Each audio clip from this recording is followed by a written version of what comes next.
de inmediato con nuestro segundo entrevistado, Gustavo Cofré Arredondo, presidente del Sindicato de Trabajadoras y Trabajadores a Honorario del INE, que está en la palestra y en la polémica, podríamos decir. Tú eres el que nos quiere quitar la casa. Exacto. ¿Cuántas casas has quitado en toda tu carrera en el INE? Lamentablemente no tiene ni casa propia, Gustavo. Gustavo, bienvenido. Nos reímos un poco porque realmente lo que están viviendo ustedes no es nada de gracioso, ¿no? No, y con muy poca protección, ese es el tema, ¿cierto? No hay un resguardo a las condiciones en las cuales se está realizando el trabajo del precenso, exponiéndose a partir de esta historia de fake y que ha crecido, de las mentiras que se esparcen, incluso a agresiones físicas, no solamente verbales. Absolutamente. Gustavo, te escucha. Bueno, muchas gracias por la invitación. Saludar a todos los trabajadores y trabajadoras honorarios del país. Nosotros también somos parte de la Federación de Sindicatos Honorarios, que reúne trabajadores y sindicatos de municipios, de universidades, donde el trabajo honorario es extenso, ¿cierto? Y es precarizado en general.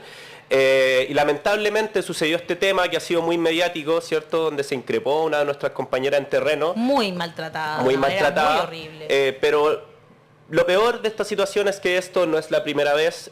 Muchos de nuestros compañeros y compañeras en terreno, en este caso en el precenso, ¿cierto? Pero también en otros productos estadísticos del INE, como la Encuesta Nacional del Empleo, el IPC, han sufrido este tipo de maltrato de parte de informantes. Y en realidad es algo muy lamentable porque son la cara visible de nuestra institución, una institución que es un patrimonio de todo el país, una oficina estadística, una de las más prestigiosas de toda la región. Los datos que nosotros entregamos, ¿cierto?, que son en base al buen trabajo de los equipos técnicos, los equipos operativos, administrativos. En realidad no sé si valorados, pero la población debería estar un poco más enterada sobre el trabajo que realizamos, y además el trabajo en terreno es tan difícil, ¿cierto? Tú dices la población debería estar más enterada. De hecho, yo estaba enterada del precenso, pero no soy una persona del común en cuanto a informaciones, porque estoy permanentemente escuchando y viendo, ¿no es cierto?, programas informativos, leyendo diarios, etcétera, ¿no? Porque por mi labor, a lo que me dedico. Pero cuando me di cuenta, porque a raíz de este video yo lo que hice fue subir información sobre el precenso. Lo que dije, lo que publicó el INE, ¿cierto? Claro, ante lo que sucedió, sí, pues entré a la página del INE, busqué la información precisa. De hecho, yo también tenía información porque yo sé que Ñuñoa es una de las comunas que está siendo precensada. Y nosotros habíamos contado esto en un consejo municipal. Pero, ¿cuántas personas ven un consejo municipal? 200 personas, no. Y estoy exagerando, ¿no? Entonces, a lo que quiero ir es, básicamente, ¿quién es el responsable de dar esta información? Porque evidentemente tampoco podemos hacer responsable a esa señora que se informó por TikTok de mentiras, ¿no es cierto?, que le dijeron que le iban a quitar la casa, que sabemos hace mucho rato que el miedo parece más grande que tiene la gente cuando no, yo que sepa, tenemos un déficit habitacional, pero bueno, no sé por qué, efectivamente, ahora parece que todos tienen una casa y tienen mucho miedo a perderla. Y efectivamente llegan, esta trabajadora se enfrenta a eso. ¿Quiénes son los responsables de entregar esa información que claramente no está llegando? Sí. Ahora, a modo de contexto, el censo se va a ejecutar el año 2024, el próximo claro. año se iba a ejecutar 2022, pero pandemia, ¿cierto? Eso no retrasó, se postergó. Y este año se está realizando, durante estos meses hasta octubre, es el precenso. Y el precenso es un levantamiento. ¿Cuál es su importancia? Su importancia es una preparación en miras al censo, donde se realizan dos tareas quizás que son las principales: la actualización cartográfica de los mapas, ¿cierto?, donde se van a identificar las viviendas a nivel nacional, y además se hace un conteo de población en todas las viviendas donde se distinguen los hombres y las mujeres. Y ahora, ¿por qué es tan importante esto? Porque esto después se contrasta con los datos del censo y se hace una evaluación de calidad de cobertura poblacional. ¿Por qué es tan importante preguntar por hombres y mujeres? Que puede ser un cuestionamiento bien lógico, pero técnicamente se realiza porque hay indicadores demográficos, por ejemplo, lo que son el indicador del índice masculinidad, donde se evalúa el censo a partir de la relación entre hombres y mujeres en una comuna, en el país. Entonces son necesarios estos datos. Las personas pueden tener dudas, que Válidas, claro. Pero es necesario que esto se informe. Ahora, esto se está realizando en 80 comunas a nivel nacional, en todas las regiones donde las personas enumeradoras pasan por terreno consultando estas variables, digamos, y aquí es donde sucede este problema. Ahora, entiendo que el precenso, porque algunos también plantean, esto es nuevo, ¿y por qué es el censo el próximo año? ¿Por qué no están haciendo esta pregunta ahora? No es una cuestión que se inventó este 2023. Hubo precenso en el 91, hubo precenso en el 2001, entiendo que en el 2011 también, entonces... Es una metodología. Exactamente. Forma parte de una estructura metodológica. Claro, sí, o sea, el Sistema Estadístico Nacional que el INE lidera tiene tradición de censo desde ya quizás los censos más modernos desde los años 60, que se replica en Chile cada 10 años. Ahora, los censos son parte de toda civilización, ni siquiera todo país. O sea, los romanos, los incas... Nos estábamos acordando de Jesús. Jesús básicamente migra y nace en Belén, ¿no? Sí, en Belén, que no sí. es Belén, porque va al censo por una instrucción de los romanos. Ahora, la importancia para el país, eso es algo yo creo que hay que recalcar. Por favor, explica. Es un beneficio para toda la población que reside en el país. ¿Por qué? Porque a partir de los datos... color político. El censo, ni el INE, no es parte de un gobierno, no es dueño de un gobierno, no es dueño de un sector político, es un patrimonio del Estado y de todas las personas que viven en el país.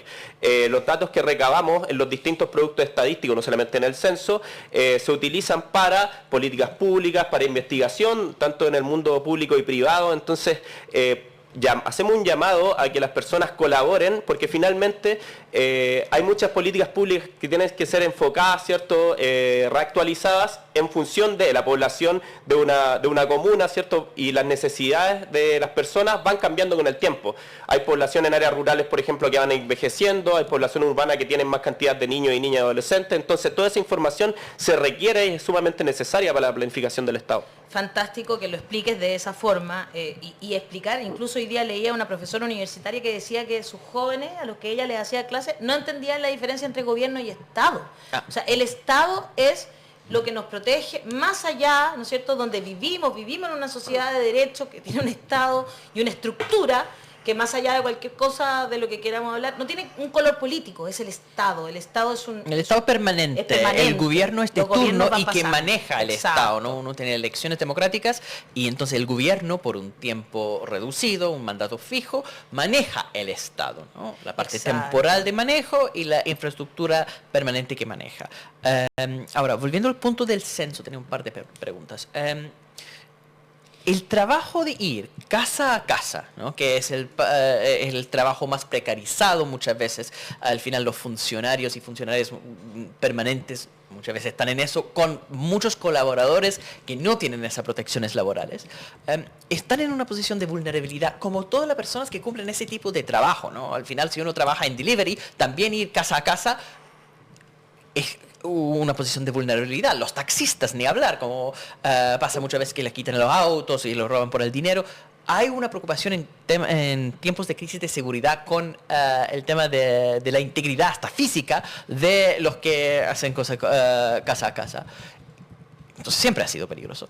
Esto ha aumentado en el caso del censo. ¿Y cómo ven la situación de seguridad en ese sentido más amplio? El trabajo honorarios en el Estado en general es precarizado.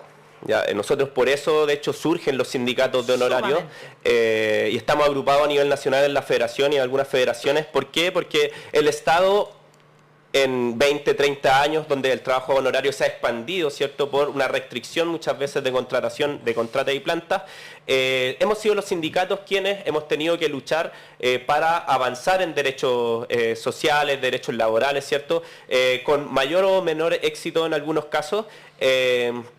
Y claro, el trabajo en terreno suscita ciertos riesgos que de todas formas son una labor para el INE, ¿cierto?, ir a recabar esta información a terreno. No hay otra forma. No hay otra forma. Hay otros países que hacen censos por vía administrativa, por correo, Estados Unidos, en Europa, pero tienen sistemas de correo, por ejemplo, en el Reino Unido hay desde hace siglos, ¿cierto? Eso acá en el país no se puede y tiene que hacerse en terreno, pero nosotros tenemos que avanzar esa protección.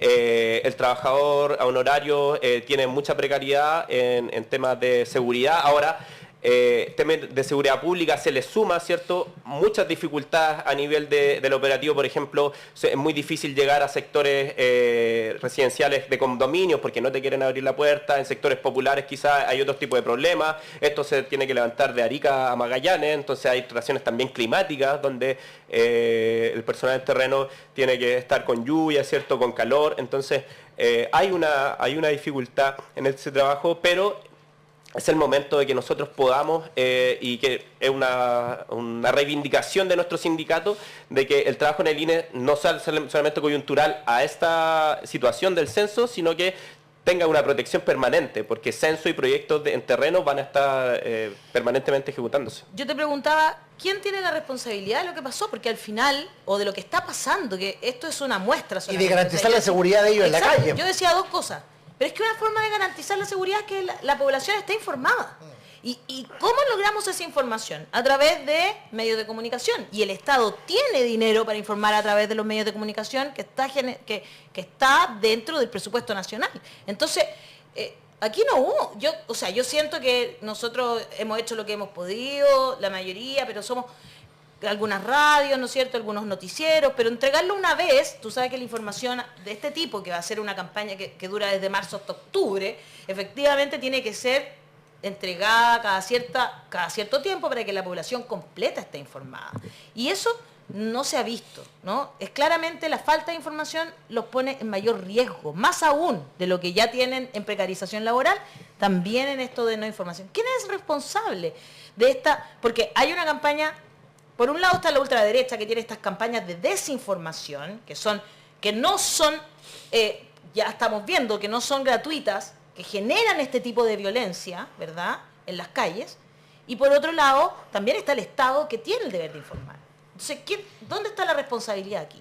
Sí, yo creo que ese es el primer comentario de los equipos en terreno, de qué pasó con la difusión de este proyecto que es tan importante a nivel país. Exacto. Hay esfuerzos institucionales de información, pero los recursos del proyecto y también de la institución son limitados y no se le ha dado una importancia que debiese tener. Ahora, eso también tiene un correlato un poco más estructural desde la autoridad de los presupuestos que tienen el Estado y las instituciones públicas, ¿ya? Y eso, más aún después de pandemia, donde se redujeron los presupuestos de los servicios públicos, eso evidentemente ha traído consecuencias en el desempeño de las instituciones, de los equipos, de los proyectos. Y también a propósito de muchos de los discursos de disminución del Estado, ¿cierto? Hablaba aquí la amiga argentina, ¿cierto?, con algunos candidatos que buscan restringir el Estado. Claro. O sea, la ultraderecha, digámoslo, busca restringir el Estado, la derecha completa en realidad. Es imposible que el Estado y un país pueda mantener funciones vitales o necesarias y avanzar hacia un desarrollo y hacia aumentar la calidad de vida de su población sin presupuesto.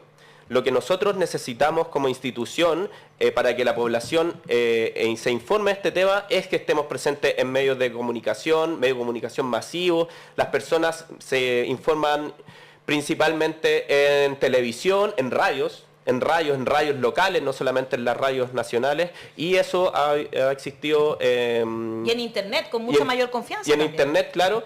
Y eso no ha habido, si bien es cierto, nuestros equipos comunicacionales son muy buenos y hacen muchos esfuerzos para poder llegar a todos lados, pero existen limitaciones presupuestarias, que no es lo mismo que estar en un medio de comunicación masivo, ¿cierto?, que estar haciendo esfuerzos casi ya más personales de los equipos para llegar a eso. Y cobrando favores personales para que te publiquen. Y ahí hacemos un llamado también y esto tiene que ver con la dependencia que tiene el instituto con los gobiernos de turno, ¿cierto?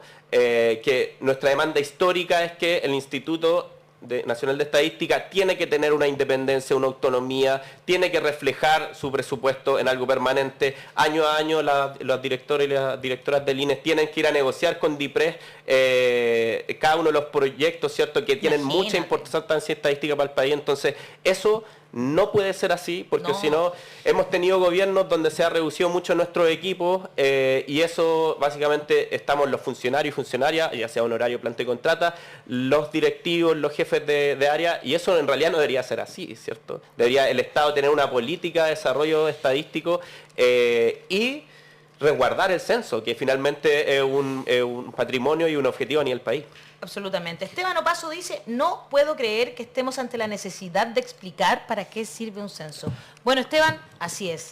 Camilo Fuensalida dice claramente, Chile retrocedió culturalmente al punto de que la gente no sabe la diferencia entre gobierno y Estado. Incluso hay que explicar de nuevo a la gente adulta para qué sirve un censo. Papo Vidal Fernández dice, multa para los que no colaboren en el censo. Hay multa y ahora se va a perseguir a estas dos señoras.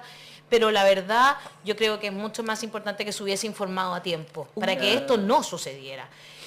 Carmen Espinosa dice, si el único que les quitará su casa o auto son los bancos, la única institución que les quitará su casa, exacto, son los bancos, cuando no han pagado sus créditos. Excelente comentario de Carmen. Doris Vera dice, comprendan la importancia del censo, el Estado necesita la información para tomar decisiones importantes, sobre todo para nosotros, la masa ciudadana sencilla, humilde, que necesita real apoyo, y esa es la información que se obtiene haciendo un censo. ¿Cuántos son los que necesitan real apoyo del Estado?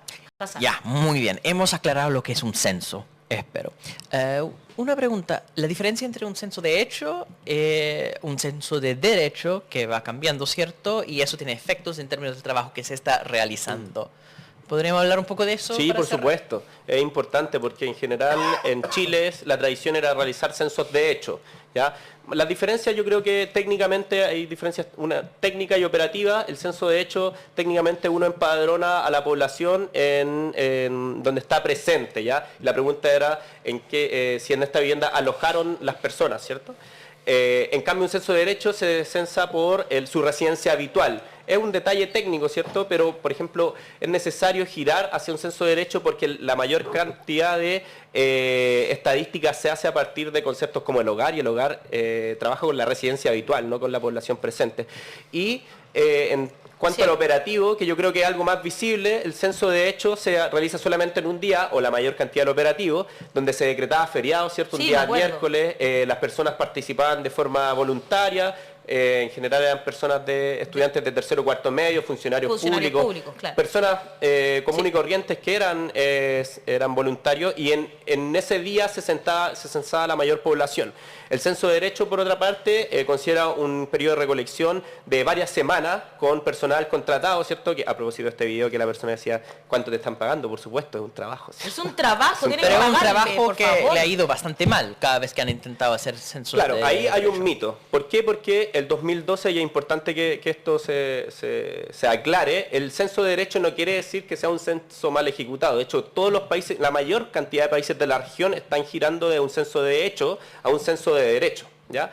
Y el 2012 lo que sucedió es que hubo problemas de coordinación de los equipos operativos, una serie de cuestiones que están en informe de evaluación. De hecho, por eso se evalúa de manera negativa y tuvimos que levantar un censo del 2017, pero el censo de derecho es una metodología más. O sea, no quiere decir que sea una metodología que tenga debilidades per se, sino que en ese momento justamente hubo algunas dificultades técnicas.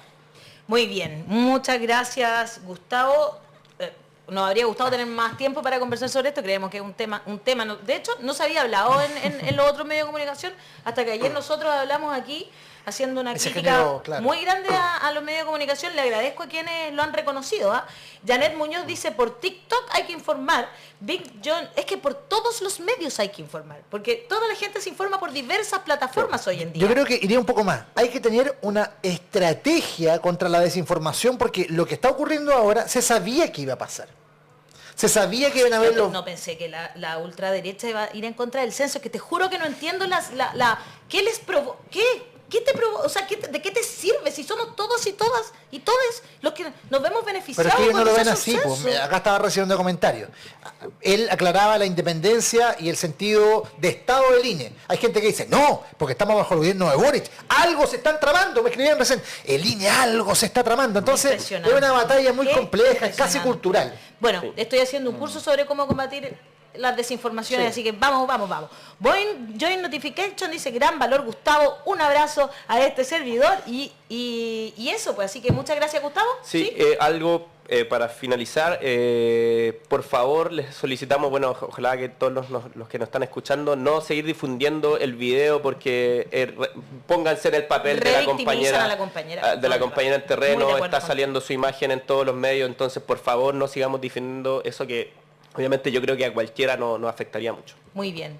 Muchas gracias, Gustavo, y esperamos que esto sirva para explicar y lo vamos a subir a nuestras redes sociales para que ustedes también lo compartan.